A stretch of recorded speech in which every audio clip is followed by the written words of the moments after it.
최규하 대통령은 대한민국 역대 대통령 가운데 상대적으로 존재감이 약하게 인식되는 인물입니다.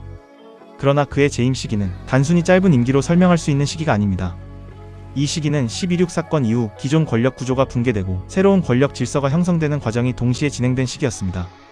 따라서 최규하 대통령에 대한 평가는 개인의 능력만으로 설명하기보다는 그가 놓여있던 구조적 환경과 실제 발생한 사건들을 중심으로 이해할 필요가 있습니다.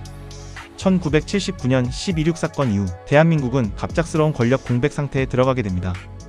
당시 국무총리였던 최규하는 헌법에 따라 대통령 권한 대행을 수행하게 됩니다.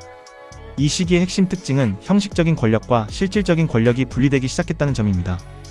헌법상 권한은 대통령 권한 대행에게 있었지만 군과 정보기관 등 실질 권력은 별도의 축으로 움직이고 있었습니다. 이로 인해 정부의 정책 결정과 통제력은 전반적으로 약화되는 모습을 보이게 됩니다. 최규하 대통령은 이후 간접선거를 통해 정식 대통령으로 취임하게 됩니다. 준수하고 국가를 보위하며 국민의 자유와 공리의 증진에 노력하고 조국의 평화적 통일을 위하여 대통령으로서의 직책을 성실히 수행할 것을 국민 앞에 엄숙히 선서합니다. 그러나 이 시점에서도 권력 구조의 문제는 해결되지 않았습니다. 당시 정치체제는 여전히 유신체제의 영향을 받고 있었으며 권력기관 간 균형이 제대로 작동하지 않는 상태였습니다. 특히 군 내부에서는 지휘체계와 권력관계가 불안정한 상태였고 이는 이후 사건으로 이어지게 됩니다. 1979년 12월 발생한 10.22 군사 반란은 당시 권력 구조 변화를 이해하는 핵심 사건입니다. 이 사건은 군 내부 세력이 기존 지휘체계를 무력화하고 실질적인 군 통제권을 장악한 사건입니다. 이로 인해 나타난 변화는 다음과 같습니다. 첫째, 군이 정치 권력에 직접 영향을 미치는 구조가 강화되었습니다.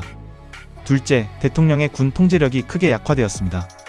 셋째, 국가 권력의 중심이 점차 군으로 이동하기 시작했습니다.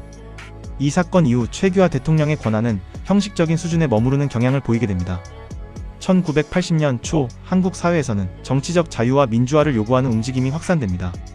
이 시기를 일반적으로 서울의 봄이라고 부릅니다. 이 시기의 특징은 단순한 시위가 아니라 정치체제 전환을 요구하는 흐름이었다는 점입니다. 주요 요구는 다음과 같았습니다. 계엄 해제, 언론 자유 확대, 정치개혁, 즉 사회 전반에서 기존 권위주의 체제를 벗어나려는 움직임이 나타났습니다. 그러나 정부는 이러한 요구를 주도적으로 수용하거나 조정하지 못했습니다. 이로 인해 정치적 공백 상태는 오히려 심화되는 방향으로 진행됩니다. 1980년 5월 시행된 5.17 비상계엄 확대는 권력 구조 변화의 중요한 전환점입니다. 이 조치를 통해 계엄령이 전국으로 확대되고 정치 활동이 제한되며 주요 정치 인사들이 체포됩니다. 이 과정은 사실상 군 중심 권력 구조가 공식화되는 단계로 볼 수 있습니다. 최규하 대통령은 이 과정에서 결정권을 행사하기보다는 이미 진행되는 권력 재편을 승인하는 위치에 가까웠습니다. 같은 시기 발생한 광주 민주화 운동은 대한민국 현대사에서 매우 중요한 사건입니다. 이 사건은 계엄 확대 조치에 대한 시민들의 저항으로 시작되었으며 군의 강경 대응으로 인해 대규모 인명피해가 발생하게 됩니다. 이 사건의 의미는 단순한 지역 사건이 아니라 국가 권력과 시민사회가 직접 충돌한 사례라는 점입니다. 또한 이후 민주화 운동의 흐름에 결정적인 영향을 미치게 됩니다. 최규하 대통령은 이 과정에서 주도적인 정책 방향을 제시하지 못했으며 이는 그의 리더십 평가에서 중요한 요소로 작용합니다. 최규하 대통령의 리더십은 일반적으로 신중하고 절차 중심적인 특징을 보입니다. 그는 외교관 출신으로서 안정과 균형을 중시하는 성향을 가지고 있었습니다. 그러나 이러한 리더십은 급격한 변화와 갈등이 발생하는 상황에서는 효과적으로 작동하지 못하는 한계를 보였습니다. 특히 군과 정치 권력 간 충돌 상황에서 주도적으로 상황을 통제하지 못했다는 점이 핵심적인 한계로 지적됩니다. 1980년 8월 최규하 대통령은 자진사임하게 됩니다.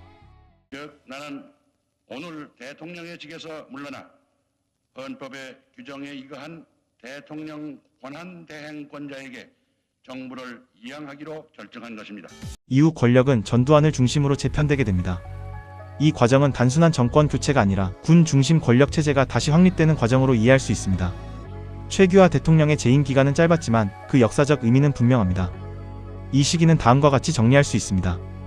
권력 공백 상태에서의 과도기, 형식적 권력과 실질 권력의 분리 경험, 군 권력의 재등장 과정, 민주화 요구와 권위주의 체제의 충돌. 따라서 최규하 시대는 특정 정책의 성과로 평가하기보다는 대한민국이 권위주의 체제에서 다음 단계로 이동하는 과정에서 겪었던 구조적 혼란과 변화를 보여주는 시기라고 볼 수 있습니다. 구독과 좋아요는 영상을 만드는 데 큰 힘이 됩니다. 우린 다음 영상에서 또 만나요.